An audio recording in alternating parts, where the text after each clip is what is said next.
Hello, and welcome to the Pandaverse. I'm Elgin, the E and C and E. And I'm Christine. Hi guys, the C and the C and E. And we're joined today by Dave Housley and Becky Barnard. We're going to talk about something they released a couple of weeks ago called The Grays. How are you all doing today? Doing great. Thank you for having us. Yeah. For people who aren't familiar with the book, this is it's a science fiction coming of age story about a teenager who is an alien. And, the tagline for the book is every teenager feels like an alien. In this case, Deirdre Gray is an alien, an actual alien from 600 light years away. And she's been sent to the Earth to find out what happened to her predecessor. She enlists the help of a couple of Earthlings in Indiana's Danaville High to help her on her mission. And there's a lot of interesting things. I especially like the reptilians who resemble the Real Housewives. Thank you. That was a good touch. I also was getting some feelings of Hitchhiker's Guide to the Galaxy with some of the names of this. Like Eunice Tiffany is definitely not a normal name that you would think about. So it kind of reminded me of Ford Prefect in Hitchhiker's Guide. So where did you guys come up with this great idea? This is the part where this is the hardest part of co-authoring. It turns out isn't the writing; it's the speaking at the same time. So Dave and I have been friends for a really long time. Little backstory on me. I used to live in State College, Pennsylvania. I moved away to the Upper Peninsula, Michigan about 7-8 years ago. And then I just moved back about 6 months ago. So the first time I was living in State College, I was just about getting ready to move. Dave and I were going out to lunch, and on our commute, I said, "Hey, what are you working on?" And he said, "I have this idea for an alien teen spy that gets integrated into a high school." And I just kind of offhandedly said something to the effect of, "Well, that's a great idea. Every teenager feels like an alien." And he kind of laughed a little bit, and then we went and we ate our lunch and went on our business. And gosh, I think about a year later, we were in Michigan, I was in Michigan, living in Michigan, and I got a DM from Dave, and he said, "Hey, remember that alien idea that I had? I think we're supposed to write this one together." So Dave's idea, and he brings the sci-fi and the humor, and I think Dave was the reptilians that resemble the Real Housewives, and but I had the teenage angst, so I could bring that in pretty well. Yeah, I think it started with what is the second chapter in the book now, where she's kind of getting dressed for school. And I wrote that chapter and then kind of sat on it until I thought, oh, I should try to get Becky to write this with me, because she actually knows what it's like to be a girl in high school, and I do not. So yeah, then it kind of went from there. And before that, you had written a really great book. Kind of reminded me of the Grateful Dead. Thank you. Yeah. You have the best ideas. Like, really, they are just so great. Or the worst, maybe. I don't know. That one, when I explain it to people, it's about a vampire on the last Grateful Dead tour. They either love it or they really hate it, because I found out a lot of people hate both vampires and the Grateful Dead. So there's a pretty strong Venn diagram of people who hate at least one of those things. So this one was a lot, I think it had a lot more broad appeal, because everyone's been to high school and everyone feels like a weirdo outsider in high school, even if you're not an alien. How long did it take you guys to write this book? About 5 years, I think, something like that. We co-lead a thing for Barrel House, which is a literary magazine that Dave founded. And we do a writer camp for Barrel House. And Deirdre came with us to every writer camp for about 5 years in a row. And then a lot of back and forth. I tend to write at night. Dave tends to write at lunchtime. We just had a Google Doc, and it was great. You could, I would write my thing, close my laptop, open it up again the next day after work, and I would get to see how Dave kind of yes-anded on top of the stuff that I wrote. Like one up each other. You were going through. It was Definitely tried the Real Housewives thing. Was definitely me trying to crack Becky up. So that was like the best motivation was to think, oh, I think Becky's going to think this is really funny. And just kind of like write something in there. And some of those things wound up being running parts of the book. Like the reptilians all are their Real Housewives. So some of those things wound up being real big parts of the book, but it really just started with one of us trying to crack the other one up, or like surprise them. So that part was really fun. I think that's a successful strategy for co-authors because Neil Gaiman, when he was writing The Omens with Gary Pratchett, that they would be sending chapters back and forth, and they would read a chapter and then, no, I can do better than that. Yeah, did you find it difficult, like, to co-author a book together? I thought it was really fun. Like I didn't think it was too difficult. We were both just at a little writing retreat with some friends this weekend, and we were talking about how we legitimately don't know who wrote some of the sections. Becky especially has been having people text her about parts of the book while they're reading it. And we're both like, I honestly don't know who wrote that part, So that part, I didn't think it was too difficult. I don't know about you, Becky. I think I drove Becky crazy with not wanting to have an outline or much of a plan for what we were going to do next, and just kind of totally, I guess you'd say we pantsed it.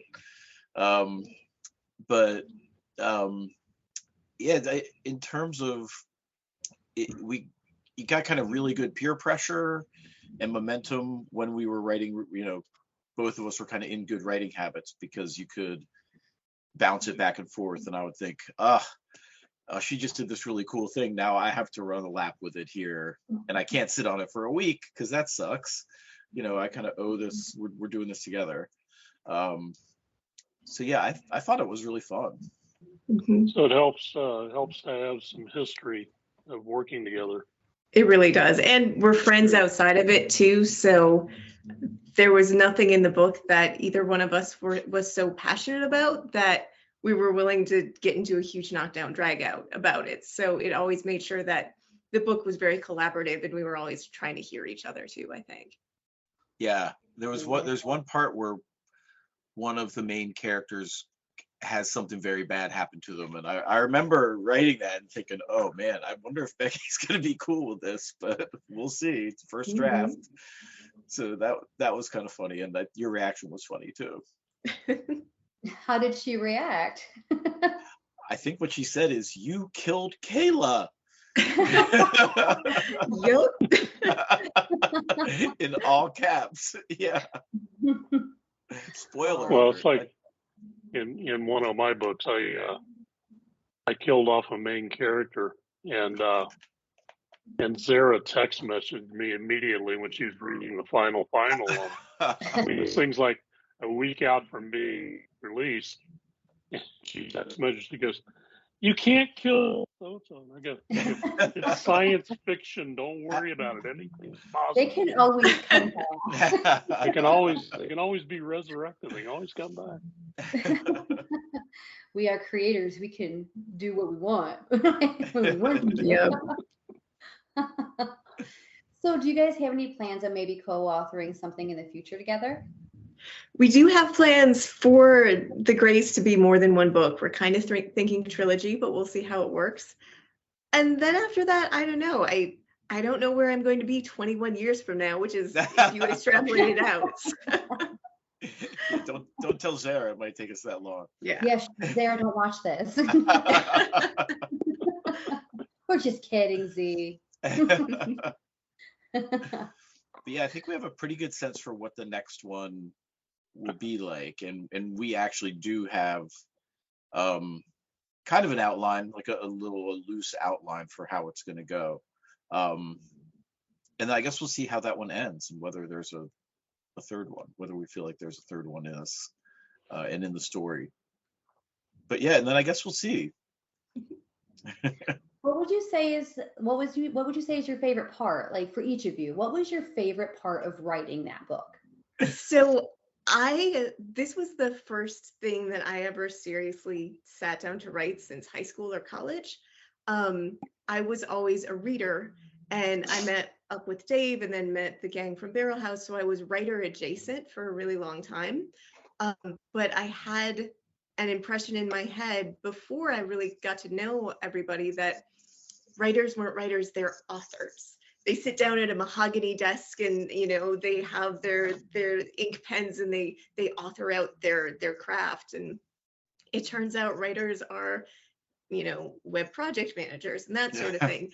So having Dave to be kind of my safety net, like he mentioned earlier, when we first started, I had like all of the outlines of here's the science and here's how the sunlight works and here's what the spectrum looks like. And for me, that was my security blanket. Dave was very kind about it and said, like, you didn't say this isn't good, but you did say something to the effect of like, this isn't your best, or this isn't what you seem excited about.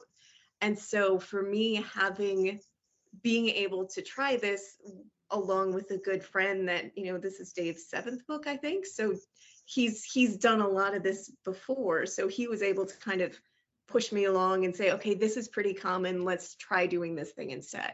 So yeah, if anybody has a super talented friend that they like a whole bunch that they want to co-author with, I highly recommend it. So that was my favorite, of just getting the reassurance that you can do this. I mean, my favorite was basically the same thing, kind of making Becky realize she's a really good writer. And she's a really good writer. And it was really fun to see, you know, to pick up after she had written one of her sections and be like, oh my God, wow, that's amazing. So that was fun for me, because I had done it before, like both of you, and it's never the same for me each time to try to write a book, and it's always really hard. But I also did know, like, we can keep on going here and we'll get there eventually. And I think it was really fun kind of realizing as we were in the kind of the late stages of writing the first draft that I had written a book about friendship with my friend. Mm-hmm. Sounds kind of stupid to say out loud, but we were like, oh, beautiful. This is really a book about these friends, and you know, it's the characters and the relationships. That's the kind of really what's happening in the book. And there's a lot of plot, and there's laser guns and aliens that look like the Real Housewives, but in the end we kind of realize, oh, this is really a book about this little group of friends and them kind of finding each other. I liked the way that you were kind of poking fun at sci-fi tropes from time to time. Mm-hmm. I mean, there's a lot here for people who've written sci-fi or like reading the genre. There's a lot to pull away from and go, yeah, that's a good one. That's funny. I mean, I started off when I was in high school. I started reading Kurt Vonnegut Jr. books, and basically nothing's sacred, you know. So that was probably a way to be introduced to science fiction, and then go into the hard science fiction after that, and you know, and be introduced to that, and then the humor and some of the other things. So I think it all fits together in all place. Yeah, that part was fun, and there's a lot of high school pop culture stuff in it too, which I think Becky really brought to it. That I don't know that I would have done that, but it just totally fit. That she's been watching like American movies about high school to try to fit into high school, and so most of her understanding of it is from like watching The Breakfast Club and movies like that, which is, you know, movies people our age grew up watching. So right. that part was really fun too. That would be my favorite for high school too, because I didn't really fit in high school that much. So Maybe you were an alien, Elgin. Mhm. Maybe. well, Maybe we I've just said learned many your times. secret. My sister told me I was an alien that was doing stuff. Yeah, and the pop culture thing was actually kind of a fun way to motivate some things too, because if I ever got stuck, I would just kind of think about a trope and then see how we could move forward with it. So in the first chapter, I think there's 4 or 5 Prince drops that I just snuck in there just to entertain myself, and it kept things moving along, because I'm like, how can I name drop Purple Rain in here, sort of? Well, it turns into Purple Flames, and we moved on to the next one. So When, And I think in Fried Windows, I put in a bunch of Easter eggs referring to the Beatles. So it's so much fun to do that. We also put in references to almost all the science fiction or alien movies that we like. So That's Eunice awesome. Tiffany is E.T. Yeah. Gavin's last name is Neary, which is the name of Richard Dreyfuss's character in Close Encounters. Danaville is definitely Dana Scully. with the fighting foxes as their mascot for Fox. Yes, so we the fighting fox. Wow. put Mulder and Scully together. Yeah. And Danaville is curiously close to a place's name. And I think their planet is named the same thing as the planet in The Man Who Fell to the Earth, the David Bowie movie. So yeah, That's impressive, guys. we worked really hard at that part of Where it. did we Actually. go? we really worked hard at that part. Yeah. Wow.